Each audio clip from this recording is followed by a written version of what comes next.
Okay, so good afternoon, everybody, and welcome to the next of our In Conversation with series. As part of our feedback last year for the PA Forum, you all wanted, a lot more interviews with some of those amazing professionals and representatives that are doing the fantastic work for the profession across the globe. And obviously, of course, somebody came to mind straight away as soon as you say that, and that's of course the wonderful Lucy Brazier, OBE, who is CEO of Marcham Publishing, publisher of Executive Support magazine. Lucy, it is absolute pleasure to welcome you today. How are you? I'm great, thank you. I'm so sorry that I'm having tech problems, but hopefully you're able to hear me okay and all is well. Well, I know you're having tech problems, but you've actually been out and about across globe trotting again already, haven't you? So you'll be very much back to live events again, aren't you? Oh, yes, I'm so excited. We did Modern Day Assistant in London last week, and that was just wonderful to be back in front of people. And then I went off to Luxembourg to the IMA event, to the International Management Assistants Association. And it was about 65 people in the room and about 40 online, but just such great excitement. Those guys, for 11 years, I've seen them twice a year. So it's like coming home to family, really. Yeah. Oh, brilliant. And are you back in Spain now? I am back in Spain for 10 days before I go to America. So, and then it's Administrative Professionals Week and Administrative Professionals Day on the 27th of April. So I always do a 3-week tour of America at about this point in the year normally, but obviously we've had a couple of years off. So, you know.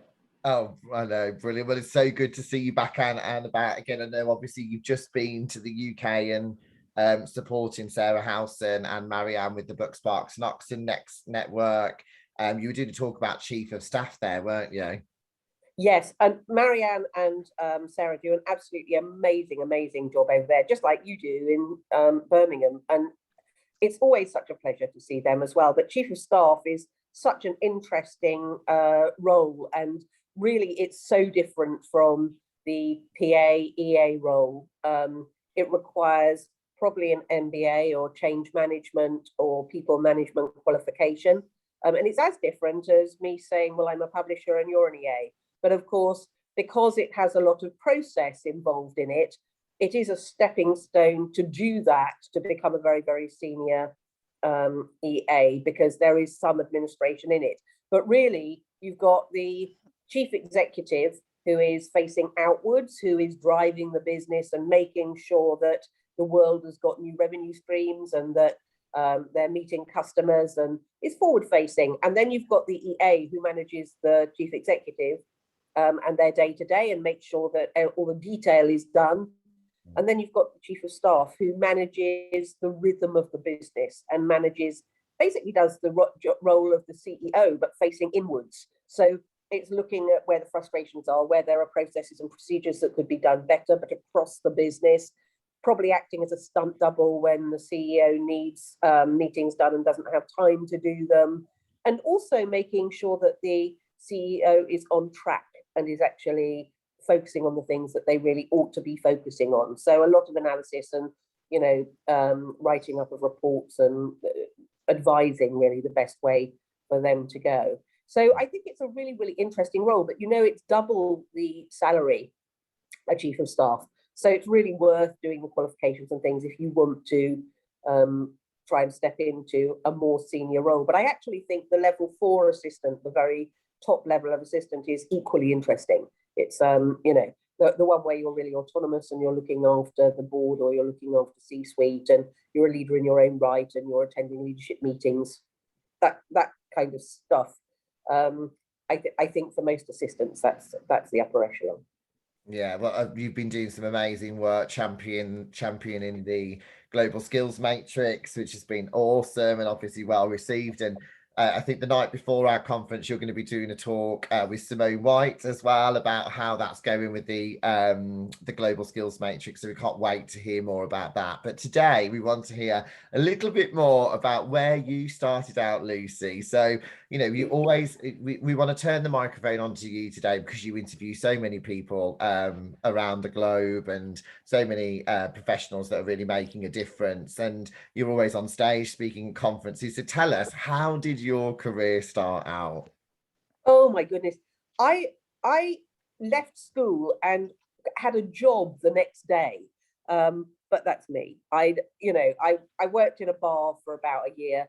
And actually the girl who ran the bar that I joined left within a week of me joining, and it was only the two of us there. So at 18, I was there in this bar in South Kensington running it myself.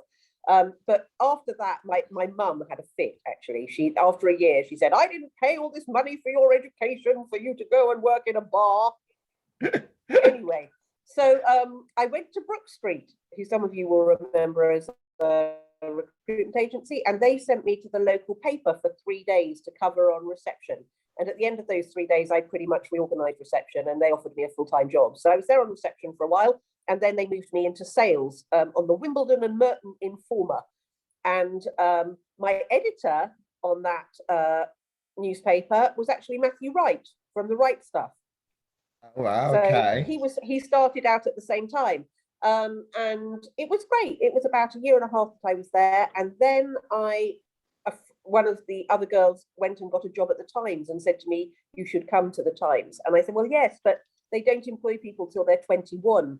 And at that point I was 19, I think, 19, 20, coming up. Anyway, I went and they said, we won't even interview you unless you can type 40 words a minute. And I knew I got about 19 at that point. I was real kind of pick and peck. So I did it anyway. And they did a spelling and comprehension test and they said I got 100%. So they took me on, and I spent 2.5 years there, absolutely loved it, ended up in charge of the property section. But actually my very first job at the Times, and I spent the first year and a half that I was there working on Creme de la Creme, which some of you will remember was the secretarial section. It was about 48 pages of secretarial job ads every week. And I went to my first trade show, which was the Creme de la Creme trade show, which was the precursor to the PA show and the office show. And so right from the very beginning there, I was very involved with PAs and EAs and that whole marketplace. Before I moved off onto the property section, I said, I left there, I went to 9 to 5 magazine where I was consumer ad manager. So again, that was all secretarial. And then I got into doing trade, well, no, then I went to the Independent and I was group head of all of the advertising there. And then I went to trade press, and I ended my career before I started this at a company where I was publishing director, which is the equivalent of being a managing director. And I was looking after 13 magazines and all the events that went alongside that, and about 80 staff globally. So, and a budget of about 94 million. So it was and then I burnt out. I was traveling in from Shepperton every morning. So it was a 2-hour commute every day. I was on a train about 7 in the morning. I was rarely home before 10 o'clock at night. Between us, my husband and I have 7 children. It was year end, and we suddenly had to fire the sales director because he had been falsifying orders, and it was just horrible. And we got to the end of the year, and I went into work one day and I thought, I can't do this. I really can't do this today. And I went home to my doctor, who signed me off for 5 weeks and said, you're just exhausted, you just need to sleep, and gave me medication. And at the end of the 5 weeks, when I went to go back, they said, we've restructured and actually we don't need you anymore. So I went from a 6-figure salary to nothing overnight. And at that point, I had acquired back in 2003 a newsletter for assistants, and I'd always wanted to turn it into a magazine. And the business gave me a year's money. And so I took £10,000 of that money and I turned it into Executive Secretary magazine, as it was then. And as you know, Dan, last year, we relaunched as Executive Support. So I think the secretarial profession has always been in my blood, right from the beginning, because it's been such a huge part of my career. But I really saw a gap. The newsletter was very much training based, but when I researched, I couldn't really find an awful lot of training for assistants. And it occurred to me that if we put the professional training into print, HR departments would pay for that in order to tick the box to say they'd train their assistants. What I didn't expect was then to be asked to go and speak all over the world, and for it to turn into the most massive campaign and to get so totally passionate about it. I mean, I spend an inordinate amount of time campaigning and talking to HR departments and talking to executives and just really driving the profession forwards. it occurred to me a couple of months into doing this magazine, because originally, of course, you think, well, it's a fifth of the world's working population. That's about 500 million people. What an amazing market for a publisher, right? And a couple of months in, I suddenly thought, oh my gosh, this is 500 million people, 98% of whom are women, most of whom are undervalued and misunderstood. And actually, as a business person, as somebody who's been a publishing director, I really felt they needed somebody who was a voice, who understood how to talk business, to go and talk to business people about what it is that they were trying to do. Because I often say at some point I'm going to write a book called How to Speak Business, because I think most assistants know loads about their businesses, but whether they really understand them or have learnt the language of business is a different question altogether. Well, we've had in the chat box many, Lizzie remembers Creme de la Creme. She worked in London in her early 20s, which is amazing. And I can't imagine, I've never worked in publishing myself, but I can just imagine it's such a hugely fast-paced industry. I mean, it must be absolutely crackers working in that at that time. And no wonder you burnt out with all the kind of challenges that you faced. What would you say was the biggest challenge that you faced during that time? Oh gosh, I think when I became a publisher for the first time, it was the most massive learning curve. I mean, just huge. I mean, I did the publisher role for about 8 years before I became publishing director, and I got it quite quickly. But that first couple of months when I got the role, because I went from doing, I mean, I've done most of the different roles in publishing. So I've done some stuff in circulation, I've done some stuff in advertising, sales, I've done some stuff on the writing front, you know, so I've covered the majority of it. But suddenly being in charge of all those people and all the different sections and making sure that you're delivering in every area, whilst also needing to understand what the market wants. Because that to me is at the heart of being a really good publisher. And it's why I travel so extensively, actually, Dan. I mean, I love to travel, of course, but to me, the biggest thing is meeting the assistants and making sure that I have my finger absolutely on the pulse, so that if people are saying to me, what do you think about this within the profession, I am able to say so absolutely from the heart and with the knowledge that I've got it right, because I've talked to thousands and thousands of assistants about the issues that they've got and the things that are going right and what's happening in their companies. So I think making sure that you're juggling all of that. But then the other thing that was a huge problem, and part of the reason I had my breakdown, was because there was somebody who was just the most awful bully, and I'd never really come up against that before. But publishing is a rat race, and I'm not a rat. I operate. The most important thing to me is that I'm behaving properly. And so to have somebody that was so undermining and so difficult, and she's still there, which kills me. But, you know, I actually think I had the last laugh when we were nominated for Business Magazine of the Year in 2013, and when I got my OBE, because that was all over the press, all over the media press, and she will have seen that. Yeah. Well, congratulations on that and your OBE, Lucy. I mean, that's incredible. We'll come on to that a little bit later on. And I just wanted to kind of ask about your first, when was the first time? Can you think back to the first time where you had to speak publicly, and how did you feel? What was going through your mind at that time? I used to run a business for a little while, which was doing local business awards. And I did that for about a year and a half. And the first awards that we organised, we had Al Murray as our host, you know, the pub landlord.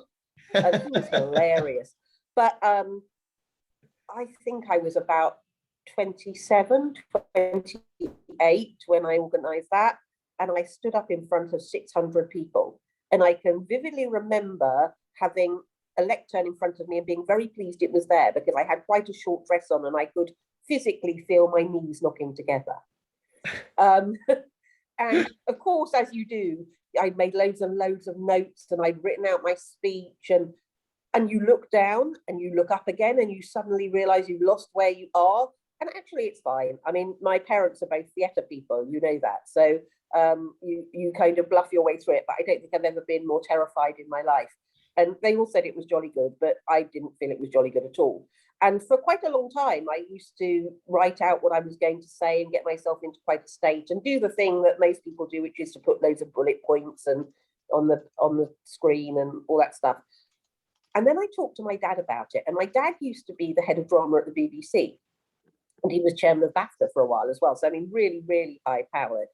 And I said to him, what do you think I can do here? Because this is just so painful. And I just want to get to a point where I enjoy it. And he said, you know, Lucy, you have an amazing story to tell. So tell it with all the magic that you would tell a 5-year-old. And imagine you're telling the story of the 3 billy goats gruff.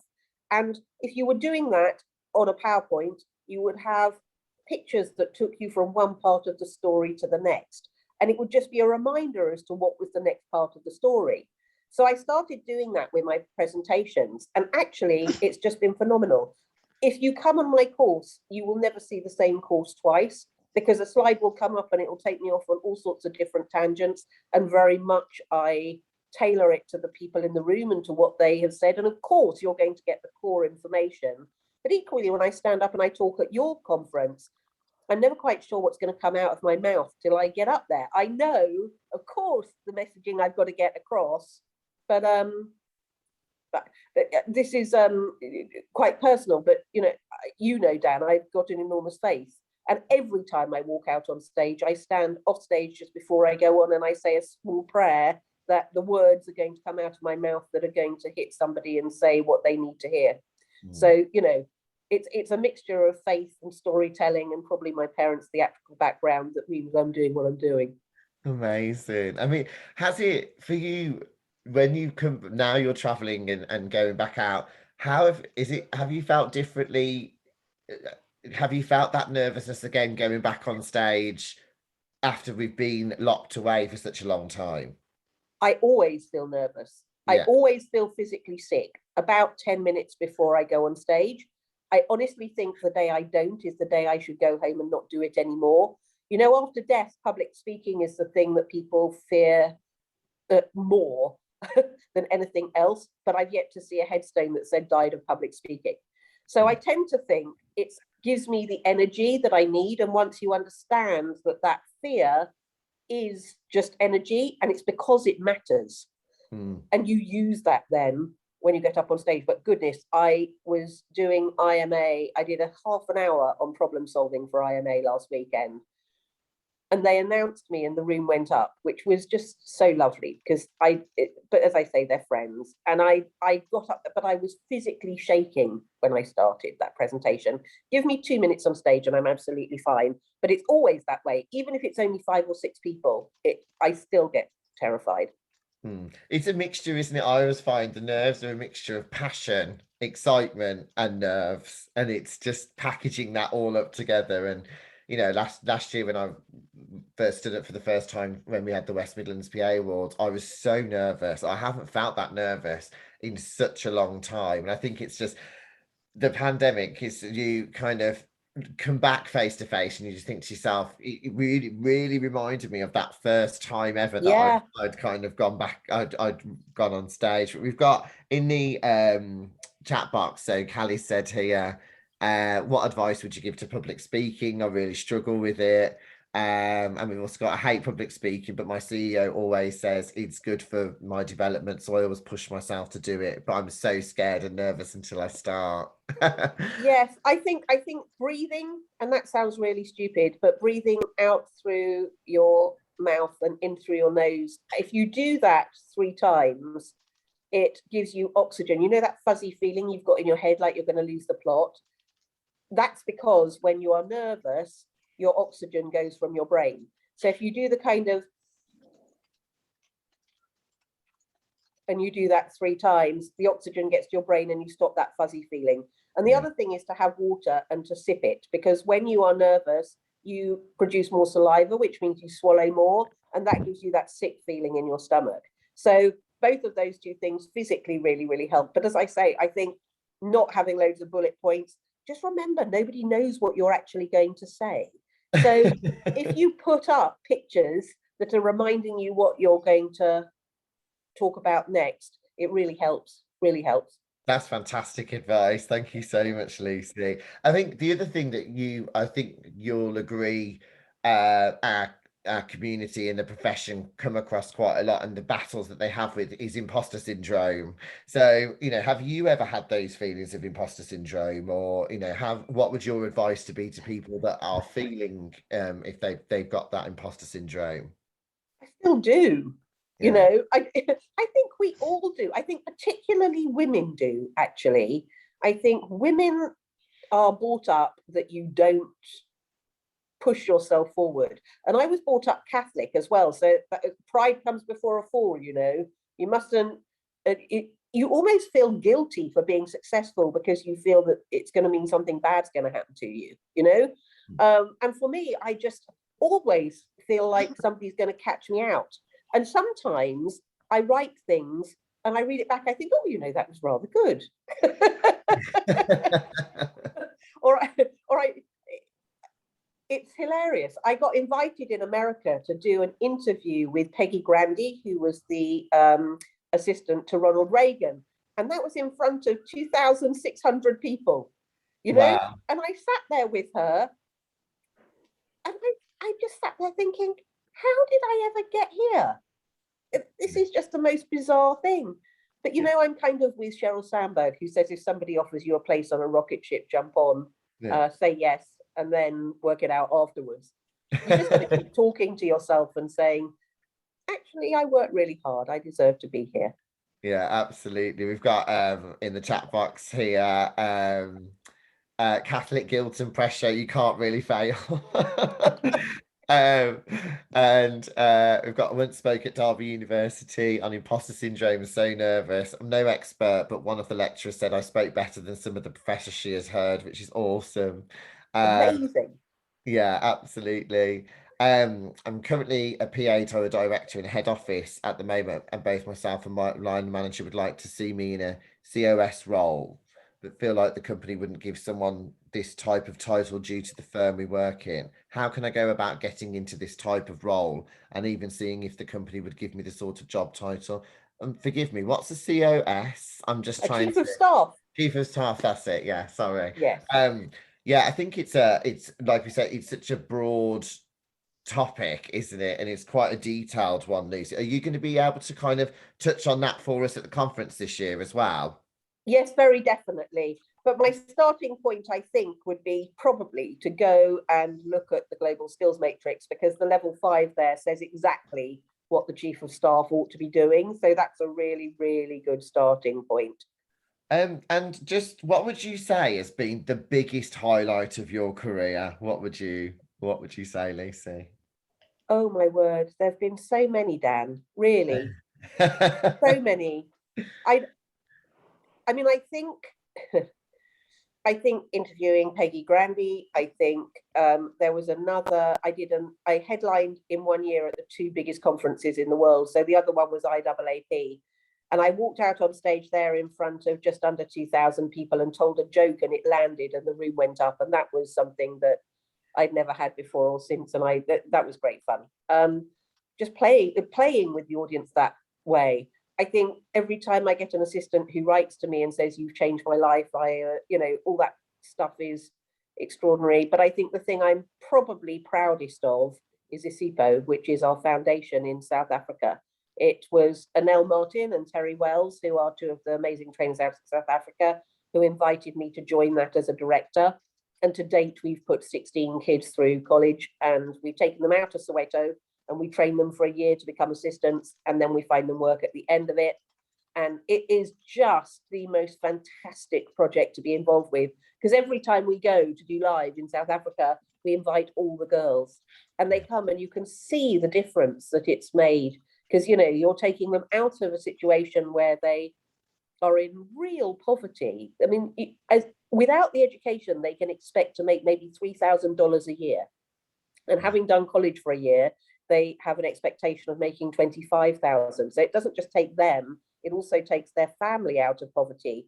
And it also gives the message to the other people there in the township that actually, if you get education, it can be beneficial. And I think when you train women, you educate women, they then understand the value of education and they teach that to their children. So I think that for me is the thing I'm proudest of. But it's it's just been the most amazing 11 years.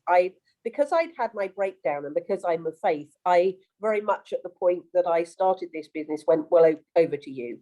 And whenever people ask me to do things, if I can, I say yes, just because I feel like there is some kind of plan, and it isn't my plan. I've never had a business plan. I just do the thing, and it's extraordinary. It's just been the most fantastic 11 years, and long may it continue. 100%, and it's absolutely fantastic as well. So I mean, just to touch on a CFO, just did it shock you at first to see the different levels of conditions, or different levels of quality of education, or different levels of appreciation for the role as you've been traveling around the world? So as you started your journey going around and seeing really how different it is in different countries, was that quite shocking to see initially? Going out to Soweto is deeply shocking. I mean, it's the way that people are living there. You're talking about 3 rooms and maybe 9 people living in 3 rooms, and no running water and no electricity.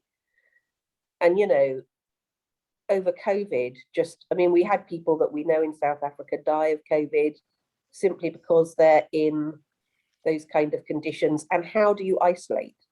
Mm. And how do you wash your hands? Yeah. You know, so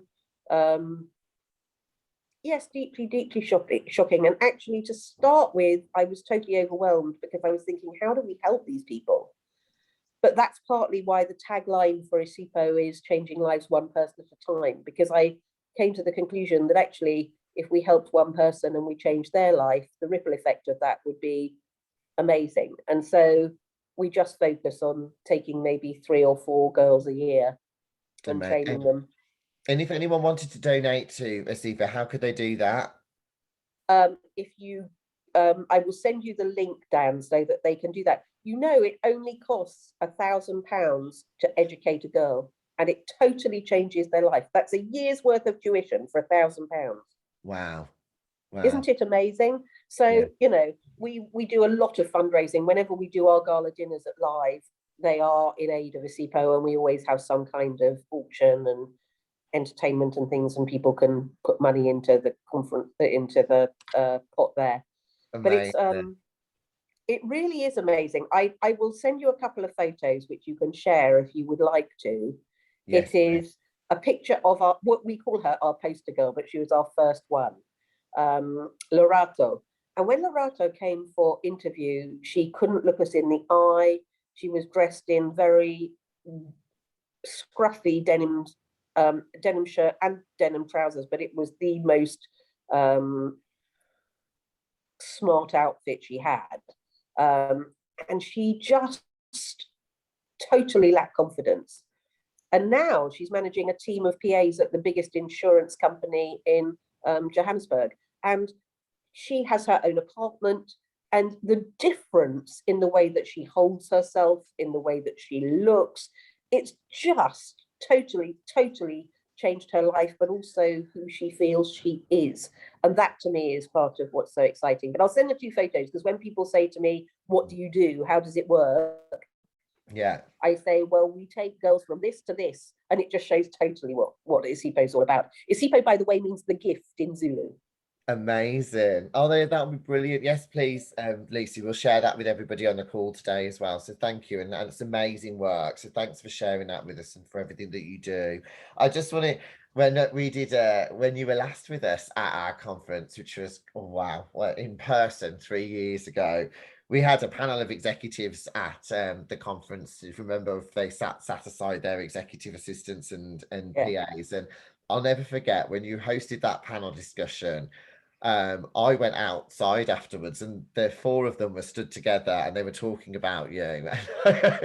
As I came outside, they said, who is that woman? She's absolutely incredible. And I was like, they said that when you spoke to them and you were interviewing them on the panel, that you really helped them to change their mindset about how valuable the role of the executive assistant is, and assistants as a whole, and what value adds they can have to their business. Do Do you find that when you're speaking to executives all the time, you know, you're speaking to different companies all the time, that they really do tend, you know, change mindset once they've had a chat with you, can really appreciate the value of the role and how much that can add to their day and their time? Yeah, it's a real aha moment usually. And you know, Dan, when I started out in publishing, if I had had an assistant right at the beginning and I'd known how to, well, I did have an assistant. I had no clue how to use her at all. And if I had, I would actually have gone home and seen my children occasionally, and I probably wouldn't have had my breakdown. You Wow. know, I so I really get it. I when I talk to them, there was an HR director I spoke to last week when I was in London, and his assistant had been bullying him for ages to get me in to talk about global skills matrix, which is one of the other things I'm really proud of, by the way. But that's another story. So have I lost you, Dan? Oh, No, there no, you I'm go. You're still back. here, Jolly still good. here. That's fine. So I went to go and see this guy, and he'd finally seen me. And he was one of those HR directors that talked for an hour, talked at me for an hour. And at the end of it, he sat back in his chair and he said, "So go on then, tell me about your matrix." And I got about 4 slides in, and he said, "Stop." And I said, "Okay." And he said, "Have you ever had one of those moments in your career where all the hairs on the back of your neck stand on end?" And I said, "Yes." And he said, "You do understand this is the missing link?" And I said, "Yes." I do. So, especially I think with Skills Matrix, we're really opening eyes. But I don't think they ever, I think for most executives, and I would have counted myself in this actually at the beginning of my career, they see having an assistant as a status symbol. But it doesn't occur to them that actually the assistant is employed by the business, not by the executive. And they never question why the assistant is employed by the business. The assistant is employed by the business to make sure that the time which is spent by the executive is best used. So if you take an hour of an exec's time and you work out what their hourly rate is, the assistant's job is to make sure that that hour and therefore that money is best spent. So it's looking at, do they need to be in that meeting for an hour? Could it just be 50 minutes? Does it need to be a meeting at all? Yes. And when you explain that, I've been doing a lot of traveling around the country and talking to recruiters particularly, and to HR people. And you can literally see the light bulbs go on. They just sit there and go, "Oh, I'd never thought about it quite like that." And that's really exciting, because if we're changing mindsets, then suddenly assistants stop being outside of the business and they end up in the heart of it. And one of the things I'm talking to them a lot about at the moment is, I don't know if you saw, there was a wonderful article that Simone White did for me in the last issue, which was on inclusion and why assistants are an issue of exclusion, because you're so often not included in all the other things that most other people in the business are, like training and like having a budget and like career progression and all that stuff. So I'm saying, in addition to that, that most of you will have networks, and obviously this network is wonderful, but most of you will have internal networks.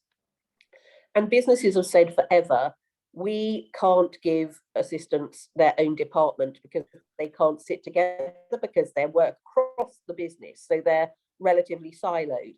But with COVID having happened and it's now being hybrid, there's absolutely no reason why you can't have assistant departments, administrative departments. And when you change the terminology from being a network, which suggests that it's a bit of a jolly and you might have the odd lunch and learn, and it's not really terribly serious and it happens outside of the core business. If you suddenly have a department of administrators, you're a department like everybody else. So it has structure, it has career progression, it has a budget, it has training, it has performance review. And I think it's been too long. It's been too long that assistants have been left out of all that stuff. So that's my latest campaign, really, to get the businesses thinking in terms of really putting assistants at the heart of the business rather than sitting outside it. Yeah, 100%. And interestingly, and we can mention them because they were very public about it, but Deloitte obviously decided that they wanted to axe all of their PAs and executive support teams. And interestingly, I've got a recruiter now who's talking to me that Deloitte are actually recruiting for the entire, a more centralized business department, which I think is positive, but like you said, you know, with any recession or any kind of, you know, global impact, it's just such a shame that those positions are targeted first. Yes, I think part of the problem is, though, Dan, that there's so much in the press saying, is this role necessary anymore? Yeah. And that is because those articles tend to come from the States. And in the States, there is only one level for assistance recorded with the Bureau of Labour Statistics. And that is the pretty traditional secretarial administrator role, which is reactive and where people are doing tasks and being told what to do. The EA role doesn't focus in there at all. And it's actually another campaign we're working on right now, because the next time they revise all their categories is 2026, and we want the EA role to be in there. So of course, that task-based reactive role is disappearing because AI is taking that bit over. Yeah. The more strategic role, the one which is proactive and where assistants are really supporting their executives at the highest level, and where they understand the business and they're understanding how they add value, that's where the role is evolving into. And we know that this role is constantly evolving. Yeah. And the next evolution is going to be using AI to get rid of all that boring task-based stuff, and is going to take them far more into being business partners with their executives. Well, it's really interesting because you'll see, you know, when we talked about our conference program for this year, we were sitting there, we were thinking, you know, shall we, you know, it's things like, how can we put a business case forward to ask for more training?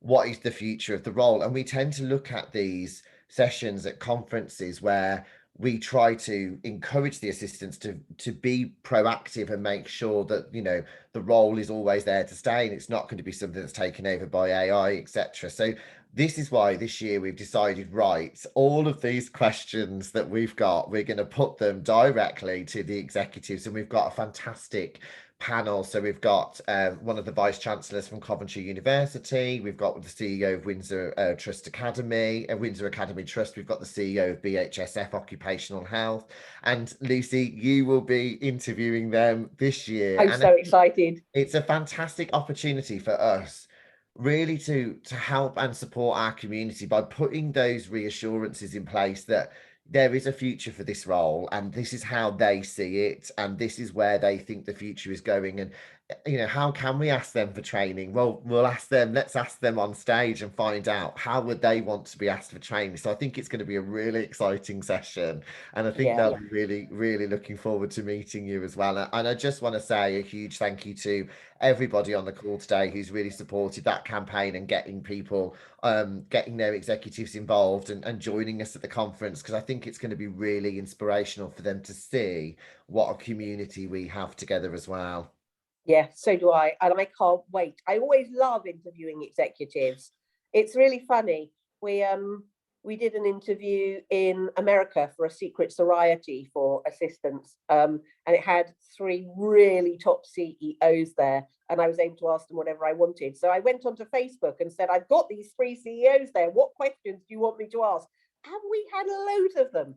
But it's so interesting, their reactions, because it really clarified quite a lot of what I was thinking, and gave me some surprises too. So I think we're in for quite a fun hour with that interview. Amazing, 100%. We've got in the chat box here. Great to see that the campaign is there. This we're talking about the global skills matrix as a EA in the business.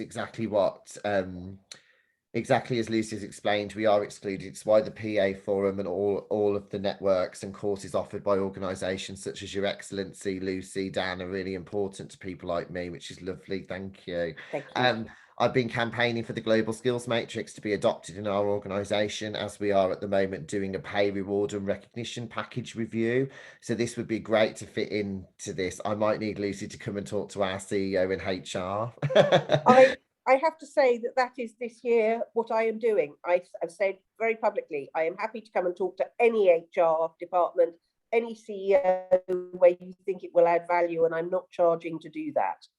Amazing, thank you. And I just want to reach out and say, with the dinner that we're having at the conference the night before with Lucy and Simone White, If any of you have got HR director or somebody that would like to come and hear about the Global Skills Matrix, we're hosting a panel discussion the night before at our conference, and it'd be great to have them and hear their opinion about the Global Skills Matrix as well. Yeah, and we've got just loads of agreement, pretty much the same for me. There are 3 of us PAs, but no progression or training. So it's still an ongoing thing, Lucy, for sure, isn't it? That we need to kind of keep banging the drum about, and that's why these conferences and these, interviews are so important, because it just inspires everybody to go out there and get that support. So reward and recognition, I know, is really important to you. You've been a judge on so many different awards globally. Obviously, you've supported us right from the very beginning, which we're really grateful for. Why do you think reward and recognition is really important for PAs? Because I think they just don't get that kind of recognition and rewards within businesses. And I think it's important to understand what awards are really. I think it is, of course, personal, but it can also be something that's very motivational for the team. It means you're able to show what you are doing as an assistant to the rest of the business. And therefore, it's really good for the morale for your entire team, because they look and they think there is recognition as to what assistants are doing. But I think, as we said earlier, quite often, well, I know 58% of assistants said that they felt like they were being underutilized, and 78% in our latest survey said that they didn't think that the business understood what it was that they did. So actually, to have awards like this, where we're able to highlight some of the extraordinary work that assistants are doing within businesses, then means that within your own firm, there will be recognition of what you contribute, but also in other firms as well, I think. There will be executives that will look and think, oh, goodness, we never thought of using our assistant like that. I think we're probably missing a trick. Yeah, so I mean, we find it hugely inspiring. It's our awards committee read the nominations every year and read what people have done, and some of them who are, really experienced, being in the role for 25, 30 years, sit there and think, oh my God, that's amazing. That's a fantastic idea. Like, I'm going to put that Yeah, into my business. That's great. And it's just fantastic to hear about all these examples and things that people are doing to be really innovative, and it could be just the smallest tweak to something that's just made such a massive difference to people's working day or life or the organization as a whole, which I think is amazing. So thank you for being a big ambassador for that and supporting us. So I know some of our shortlisted candidates will be meeting you next Friday, so I know they're gonna. it's such a responsibility, and I take it very, very, very seriously. I have sat there before now going, oh my goodness, I can't choose between these two people. They're both so amazing. And then I sit there and I go back to the criteria and I work my way through it. And I go, okay, how is it matching here? Because you have to do it absolutely based on the criteria. But, I, when I'm judging awards, I take a lot of time to read the entries. And obviously, I love doing the interviews because it really gives a sense of who people are. But to me, I just want you to enjoy it. Don't feel like you're coming to something that is a kind of firing line. This is your moment to really talk about what it is that you do. And I love these interviews just because it's your chance to really shine. So just come and enjoy it and enjoy your moment in the spotlight. Amazing. Thank you, Lucy. Great advice as always. Thank you. And tell us, how is it going with Fran? Because obviously Fran's been working with you. Is it for a year now or? Yes. Oh my gosh, she's wonderful. She's German, so it's all very, very, very efficient. And it's funny, having had Matt for 9 years, and obviously Matt was sensational, but he was a very different animal. And Fran has got me organized within an inch of my life. It's like my calendar, we're time boxing. I've got every single thing that I do in the day, from walking to work in the morning to lunch. Lunch is amazing. She's put lunch in my calendar, which might sound silly, but I would so often get to 4 o'clock and think, oh, I'm feeling a bit weird. Oh, it's 4 o'clock. I haven't eaten anything yet. And now it's too late, really, because I'll have dinner shortly. So now she says, when lunch comes up in your calendar, you go to lunch. Yes, sir. So off I go and I get myself a sandwich and it's very good. But also, she's put 20-minute breaks in between each of my meetings so that I have time to type up the notes from the previous meeting and to get myself together. whereas I was doing back-to-back meetings for the longest time, and that's been a revelation. Because, and also now I have Mondays to do the work I've promised to do, because I kept doing loads of meetings and not having time to do the work. So now I've got Monday to do the work, and Fridays is there also to do the work, but in theory it's there for me to work on our projects and for me to read. So my week feels far, far more structured. She comes every day for 10 minutes and says, I have questions. And I say, you always have questions. But she's just a breath of fresh air. She's 26, really sparky. She was an events director at the Kaplinski Hotel in Berlin. And then she went to Jordan and she worked in Jordan as, again, running events at a hotel. And then she went and became an EA, can't remember for who else. But she ended up here and I employed her to do sales for us. And she was terrible, absolutely terrible. Within a week, I was thinking, oh my gosh, I really like this girl, but what are we going to do with her, you know? And at the same time, Matt was saying to me, I really want to do more of the events. And so we moved Matthew over to doing the events and we moved Fran into being my EA and the office manager. And it's just been fabulous. Fantastic. We can't wait to meet Fran. Is she going to be coming with you to conference, Lucy, or is she? I'm not sure is the answer. Very possibly. Yes, very possibly. And I think finally then, what's we've got here, diary management is so underrated. Get it right and it's a total game changer. Your biggest asset, your time and energy, which strategic diary management will protect. Amazing. Thank you.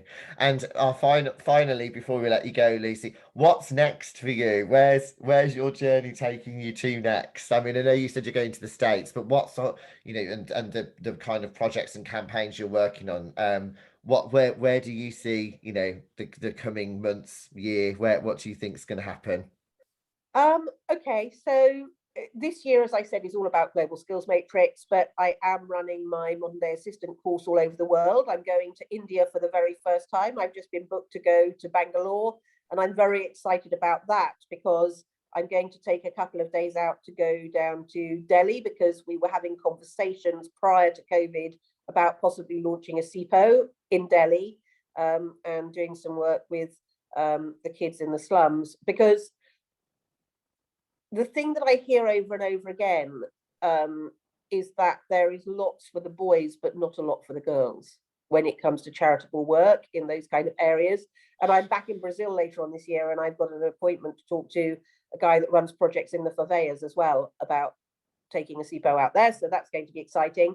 Global Skills Matrix, I'm in the middle of producing a piece of technology, which is very exciting, which is going to mean that you're all going to be able to go on and test which level you are. And your businesses are going to be able to buy licenses for that to test all of their assistants. Because every time we talk to a business, they say, this is fantastic, but how do we know what we've got and how do we know what we need? So that seemed to me to be a very useful tool, and it's costing us a fortune to build. But I think at the end of the day, it's going to really be the next stage with Global Skills Matrix. But really, you know, I'm just pleased to be back on the road. It's great to meet everybody and to talk to people face to face and to really be able to listen to what is going on out there. And you know, it's just always such a joy to meet the assistants and to hear their stories. Yeah, fantastic. Lucy, it is an absolute pleasure always to welcome you. Thanks for taking your time to join us. Thank you, today. Dan. It's wonderful. Thank you, everybody, for coming online and joining us. We hope that you will come and see Lucy face to face when she comes and joins us for a conference on the 15th of June. Lucy, live is back. Live is back, isn't it, in London? When's live? Yes, Exec Support Live back in London on the 8th and 9th of July. And we have got Bonnie Lowe Crayman and Vicky Sokol-Evans and Peggy Vasquez and Rhonda Scarf. And our headliner is Patrick Jeffson, who was the personal aide to Diana, Princess of Wales. So it's an amazing lineup. It's going to be a fantastic couple of days. Go take a look at it.